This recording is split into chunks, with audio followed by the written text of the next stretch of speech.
Reporter big എക്സ്ക്ലൂസീവിലേക്കാണ് നമ്മൾ പോകുന്നത്. കണ്ണൂർ മുൻ ADM നവീൻ ബാബുവിൻ്റേത് തൂങ്ങിമരണം തന്നെ എന്നുറപ്പിച്ച പോസ്റ്റ്മോർട്ടം റിപ്പോർട്ടർ പുറത്തുവിടുകയാണ്. ശരീരത്തിൽ മുറിവുകളില്ലെന്നും തലയോട്ടിക്കും വാരിയലിനും പരിക്കില്ലെന്നും പോസ്റ്റ്മോർട്ടം റിപ്പോർട്ടിൽ പറയുന്നു. പോസ്റ്റ്മോർട്ടം റിപ്പോർട്ടിന്റെ പൂർണ്ണ ഉള്ളടക്കം റിപ്പോർട്ടറിന് ലഭിച്ചു. റിപ്പോർട്ടർ ബിഗ് ബ്രേക്കിംഗ് വിവരങ്ങളുമായി പ്രവീൺ പുരുഷോത്തമൻ പ്രേക്ഷകർക്കൊപ്പം ചേരും. അർജുൻ കല്യാടും ശ്യാം ദേവരാജും നമുക്കൊപ്പം ചേരും. ആദ്യം പ്രവീൺ പുരുഷോത്തമനിലേക്ക്. പ്രവീൺ പുരുഷോത്തമൻ, ഇപ്പോൾ നമ്മൾ പുറത്തുവിടുന്നത് ADM നവീൻ ബാബുവിന്റെ പോസ്റ്റ്മോർട്ടം റിപ്പോർട്ടാണ്. പോസ്റ്റ്മോർട്ടം റിപ്പോർട്ടിൽ വളരെ വ്യക്തമായി തന്നെ പറയുന്നു, ഇത് തൂങ്ങി മരണം തന്നെയാണ്. അസ്വാഭാവികമായൊന്നും പോസ്റ്റ്മോർട്ടം റിപ്പോർട്ടിൽ കണ്ടെത്താൻ സാധിച്ചിട്ടില്ല എന്നല്ലേ പോസ്റ്റ്മോർട്ടം റിപ്പോർട്ടിൽ പറയുന്നത്? പ്രവീൺ പുരുഷോത്തമൻ. Good morning Arun. നവീൻ ബാബുവിന്റെ ആ പോസ്റ്റ്മോർട്ടം റിപ്പോർട്ടിന്റെ അതിന്റെ പൂർണ്ണ രൂപമാണ് റിപ്പോർട്ടർ TV പുറത്ത് വിടുന്നത്. ഈ പോസ്റ്റ്മോർട്ടം സംബന്ധിച്ച് അതിനുശേഷം തന്നെ നവീൻ ബാബുവിന്റെ ബന്ധുക്കൾക്ക് വലിയ പരാതികൾ ഉണ്ടായിരുന്നു. ഒന്ന്, അവർ എത്തുന്നതിന് മുമ്പ് തന്നെ ഇൻക്വസ്റ്റും പോസ്റ്റ്മോർട്ടം നടപടിക്രമങ്ങളും നടത്തി എന്നുള്ളതായിരുന്നു. അവിടെയാണ് ഇതിന്റെ പ്രാധാന്യം ഇരിക്കുന്നത്. അന്ന് കണ്ണൂർ കളക്ടർ തന്നെ പറഞ്ഞിരുന്നു, ഈ പോസ്റ്റ്മോർട്ടം നടത്തുമ്പോൾ ഒരു നിയമപരമല്ലാത്ത തെറ്റായ രീതിയിലുള്ള ഒരു കാര്യങ്ങളും അവിടെ നടക്കില്ല, ഉയർന്ന റവന്യൂ ഉദ്യോഗസ്ഥർ അവിടെ ഉണ്ട് എന്ന് വ്യക്തമാക്കിയിരുന്നു. ഇപ്പോൾ ഈ പോസ്റ്റ്മോർട്ടം റിപ്പോർട്ടിൽ പറയുന്നത് മരണത്തിന് കാരണം അത് ഹാങ്ങിങ് തന്നെ ആണ് എന്നാണ്. അത് കണ്ണുകൾ അടഞ്ഞു കിടക്കുകയായിരുന്നു, മൂക്ക്, വായ, ചെവി എന്നിവയ്ക്ക് പരിക്കില്ലായിരുന്നു, ചുണ്ടിന് നീലനിറമായിരുന്നു. അത് ഓക്സിജന്റെ അളവ് ശരീരത്തിൽ കുറയുമ്പോഴാണ് ചുണ്ടിന് നീല നിറം വരുന്നത്. പല്ലുകൾക്കും മോണകൾക്കും കേടില്ല, നാവ് കടിച്ചിരുന്നു, ഒപ്പം തന്നെ വിരലിലെ നഖങ്ങൾക്ക് നീല നിറമായിരുന്നു. ശരീരം അഴുകിയതിന്റെ ലക്ഷണങ്ങളില്ല, വയറ് ശൂന്യമായിരുന്നു, മൂത്രാശയവും ശൂന്യമായിരുന്നു, സുഷുപ്ന നാഡിക്കും പരിക്കില്ല. മൃതദേഹം തണുത്ത അറയിൽ സൂക്ഷിച്ചിരുന്നില്ല. അതിന് പ്രത്യേക പ്രാധാന്യമുണ്ട്. കാരണം നവീൻ ബാബുവിന്റെ ബന്ധുക്കൾ ഇവിടെ നിന്ന് പുറപ്പെട്ടപ്പോൾ തന്നെ പറഞ്ഞിരുന്നു, തങ്ങളുടെ സാന്നിധ്യത്തിൽ മാത്രമേ ഇൻക്വസ്റ്റും പോസ്റ്റ്മോർട്ടവും നടത്തണം എന്ന്. പക്ഷേ അത് കണ്ണൂർ കളക്ടർ അത് അംഗീകരിച്ചില്ല. വേണമെങ്കിൽ മൃതദേഹം മോർച്ചറിയിലേക്ക് മാറ്റാമായിരുന്നു. അതിനുശേഷം ബന്ധുക്കൾ എത്തിയതിനു ശേഷം പോസ്റ്റ്മോർട്ടം നടപടിക്രമങ്ങൾ നടത്താമായിരുന്നു അധികൃതർക്ക്. പക്ഷേ ഇവിടെ അത് ഉണ്ടായിരുന്നില്ല. അതാണ് മൃതദേഹം തണുത്ത അറയിൽ സൂക്ഷിച്ചിരുന്നില്ല എന്ന് പറയുന്നത്. 0.5 സെന്റിമീറ്റർ വ്യാസമുള്ള മഞ്ഞ കലർന്ന പ്ലാസ്റ്റിക് കയർ കഴുത്തിൽ കെട്ടിയിട്ടിരുന്നു. കയറിന്റെ നീണ്ട ഭാഗത്തിന് 103 സെന്റിമീറ്റർ നീളമുണ്ടായിരുന്നു. 30 സെന്റിമീറ്റർ നീളമുള്ള സ്വതന്ത്ര ഭാഗം ഉണ്ടായിരുന്നു. കഴുത്തിന് ചുറ്റുമുള്ള കയറിന്റെ ഭാഗത്തിന് 22 സെന്റിമീറ്റർ നീളമുണ്ടായിരുന്നു. പിന്നീട് പോസ്റ്റ്മോർട്ടം ഈ വിശദമായിട്ടുള്ള റിപ്പോർട്ടിൽ ശരീരത്തിന്റെ ഓരോ അവയവങ്ങൾക്കും ബാഹ്യമായിട്ടുള്ള പരിക്കുകൾ എന്തെങ്കിലും ഉണ്ടോ ഇല്ലയോ എന്ന് സംബന്ധിച്ചുള്ള സൂചനകളാണ്. അതിൽ പറയുന്നത് പ്രധാന രക്തക്കുഴലുകൾക്ക് പരിക്കില്ല, തരുണാസ്ഥിക്കും പരിക്കില്ല, കശേരിക്കൾക്കും പരിക്കില്ല, ശരീരത്തിൽ മറ്റു മുറിവുകൾ കണ്ടെത്താനായിട്ടില്ല, തലയോട്ടിക്ക് പരിക്കില്ല, വാരിയെല്ലുകൾക്ക് ക്ഷതമില്ല, അന്നനാളം സാധാരണ നിലയിലായിരുന്നു.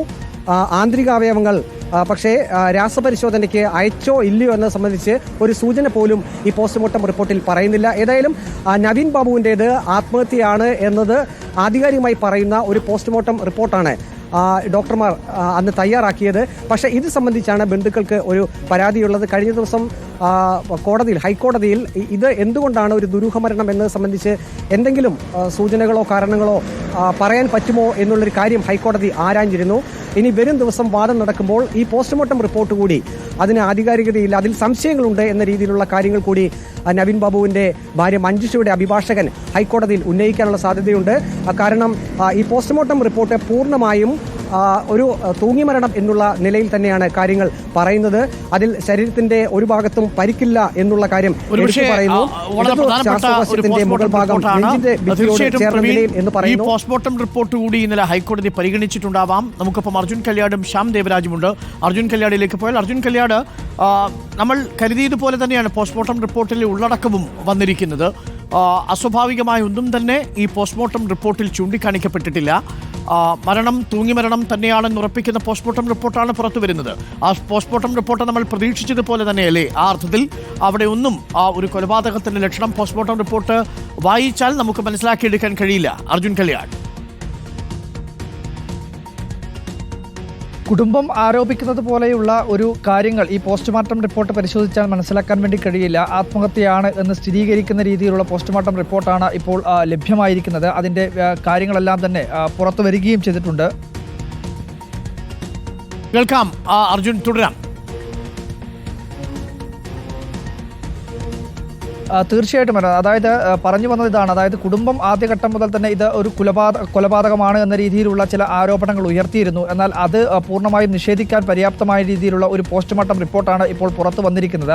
അതിൽ പറയുന്ന കാര്യങ്ങൾ പരിശോധിച്ചാൽ, അതായത് ശരീരത്തിൽ മുറിപ്പാടുകളോ അല്ലെങ്കിൽ അങ്ങനെ ഏതെങ്കിലും തരത്തിലുള്ള മുറിവുകളോ ഒന്നും തന്നെ ഈ പോസ്റ്റ്മോർട്ടം റിപ്പോർട്ടിനകത്ത് കാണുന്നില്ല. അപ്പോൾ സ്വാഭാവികമായും കുടുംബം ആരോപിക്കുന്നത് കൊലപാതകമാണ് എന്ന് പറയുമ്പോൾ സ്വാഭാവികമായും മുറിപ്പാടുകളോ അല്ലെങ്കിൽ ശരീരത്തിൽ ഏതെങ്കിലും തരത്തിലുള്ള മുറിവുകളും ഒക്കെ ഉണ്ടാവേണ്ടതാണ്. പക്ഷേ അത്തരത്തിലുള്ള കാര്യങ്ങളൊന്നും തന്നെ പോസ്റ്റ്മോർട്ടത്തിനകത്ത് സൂചിപ്പിക്കുന്നില്ല. പക്ഷേ പ്രധാനമായും കുടുംബം പറയുന്നത് ഈ പോസ്റ്റ്മോർട്ടം ചെയ്യുന്നതുമായി ബന്ധപ്പെട്ടുകൊണ്ട് ഉണ്ടായിട്ടുള്ള ചില കാര്യങ്ങൾ, അതായത് ഇൻക്വസ്റ്റ് നടപടികൾ പൂർത്തിയാക്കുന്നു, അതിനുശേഷം കുടുംബത്തിൻ്റെ സാന്നിധ്യമില്ലാതെയാണ് ആ കാര്യങ്ങൾ പൂർത്തിയാക്കുന്നത്.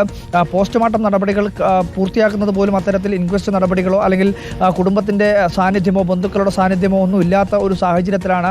അപ്പോൾ അതെന്തിനാണ് അത്രയും തിടുക്കപ്പെട്ടുകൊണ്ട് ഇങ്ങനെ ഒരു പോസ്റ്റ്മോർട്ടവും ഇൻക്വസ്റ്റ് നടപടികളും പൂർത്തിയാക്കിയത് എന്നുള്ള കാര്യമാണ് കുടുംബം സംശയകരമായി ഉന്നയിക്കുന്നത്. ഏതെങ്കിലും തരത്തിൽ ചില കാര്യങ്ങൾ ഒളിച്ചു വെക്കാനുള്ളത് കൊണ്ടാണോ ഇത്തരത്തിൽ തിടുക്കപ്പെട്ട് കുടുംബത്തിൻ്റെ പോലും അനുമതി വാങ്ങാതെയുള്ള ഇത്തരം നടപടികളിലേക്ക് കടന്നതെന്നാണ് കുടുംബം ആരോപിക്കുന്നത്. അതിൽ ഈ പോസ്റ്റ്മോർട്ടത്തിനും അല്ലെങ്കിൽ മറ്റ് ഉപരിയായിട്ടുള്ള കാര്യങ്ങൾക്കും അപ്പുറത്ത് കുടുംബം പറയുന്നത് മറ്റൊരു പ്രധാനപ്പെട്ട കാര്യം, ആത്മഹത്യാക്കുറിപ്പ് ഈ മുറിയിൽ നിന്നും, അതായത് ADM താമസിച്ചിരുന്ന പള്ളിക്കുന്നിലെ ക്വാർട്ടേഴ്സിൽ നിന്നും കണ്ടെത്തിയിട്ടുണ്ടോ എന്നുള്ള കാര്യം കൃത്യമായ രീതിയിൽ അറിയിക്കണമെന്നുള്ള കാര്യം കുടുംബം ആവശ്യപ്പെട്ടിരുന്നു. പക്ഷേ പോലീസ് അത്തരത്തിൽ ആത്മഹത്യാക്കുറിപ്പുകളോ മറ്റു കാര്യങ്ങളോ ഒന്നുമില്ല എന്നുള്ള ഒരു മറുപടിയാണ് കോടതിയിൽ ഉൾപ്പെടെ നൽകിയിട്ടുമുള്ളത്. അപ്പോൾ സ്വാഭാവികമായും ഈ കാര്യങ്ങളിൽ കുടുംബം ആരോപിക്കുന്നതിൽ കൊലപാതകം എന്ന കാര്യത്തിൽ മറ്റാരോപണങ്ങളിലല്ല, കൊലപാതകം നവീൻ ബാബുവിൻ്റേത് കൊലപാതകമാണ് എന്നുള്ള കാര്യത്തിൽ നമുക്ക് പറയാൻ വേണ്ടി കഴിയില്ല. പുറത്തു വന്നിട്ടുള്ള ഈ പോസ്റ്റ്മോർട്ടം റിപ്പോർട്ട് പരിശോധിച്ചാൽ കൃത്യമായ രീതിയിൽ അതൊരു ആത്മഹത്യയാണ് എന്ന് പറയാൻ വേണ്ടി പാകത്തിലുള്ള ഒരു പോസ്റ്റ്മോർട്ടം റിപ്പോർട്ടാണ്. പക്ഷേ എങ്കിൽ കൂടി കുടുംബത്തിൻ്റെ ആരോപണങ്ങൾ അത് ന്യായമുള്ളതാണ്. അത് കൊലപാതകത്തിനപ്പുറത്ത് ഈ അന്വേഷണവുമായി ബന്ധപ്പെട്ടുകൊണ്ടുള്ള കാര്യങ്ങളിൽ PP ദിവ്യയ്ക്ക് ഉൾപ്പെടെ ചില സഹായങ്ങൾ പോലീസും അന്വേഷണ സംഘവും പ്രത്യേകമായി രൂപീകരിച്ച അന്വേഷണ സംഘവും ഒക്കെ ചെയ്തു കൊടുത്തു എന്ന് പറയുന്ന കാര്യങ്ങൾ, അതിലെല്ലാം തന്നെ ചില വസ്തുതകളുള്ളതാണ്. സ്വാഭാവികമായും കുടുംബം കോടതിയിൽ ഉന്നയിച്ചിട്ടുള്ളത് SIT സംഘം തെളിവുകൾ ശേഖരിക്കുന്നതിന് വേണ്ടിയിട്ടല്ല, തെളിവുകൾ നശിപ്പിക്കുന്നതിന് വേണ്ടിയിട്ടാണ് ശ്രമിക്കുന്നത് തുടങ്ങിയിട്ടുള്ള ഗുരുതരമായിട്ടുള്ള ചില ആരോപണങ്ങൾ കോടതിയിൽ ഉൾപ്പെടെ ഈ കുടുംബം ബോധിപ്പിക്കുകയും ചെയ്തിരുന്നു. അപ്പോൾ അത്തരത്തിൽ ഈ SIT സംഘം മറ്റു കാര്യങ്ങളിലേക്കൊന്നും തന്നെ, അതായത് ഇതിൻ്റെ ആത്മഹത്യാ പ്രേരണ കുറ്റം PP ദിവ്യക്കെതിരെ ചുമത്തിയതിന് ഉപരിയായി മറ്റു കാര്യങ്ങളിലേക്കൊന്നും തന്നെ അന്വേഷണം പോയിട്ടില്ല. എന്തുകൊണ്ടാണ് അത്തരം കാര്യങ്ങൾ അന്വേഷണ വിധേയമാക്കാത്തത് എന്ന കുടുംബത്തിൻ്റെ ചോദ്യം ന്യായമുള്ളതുമാണ്. അരുൺ, ഓക്കെ, ഞാൻ അർജുനിലേക്ക് തിരിച്ചു വരാം. അർജുൻ,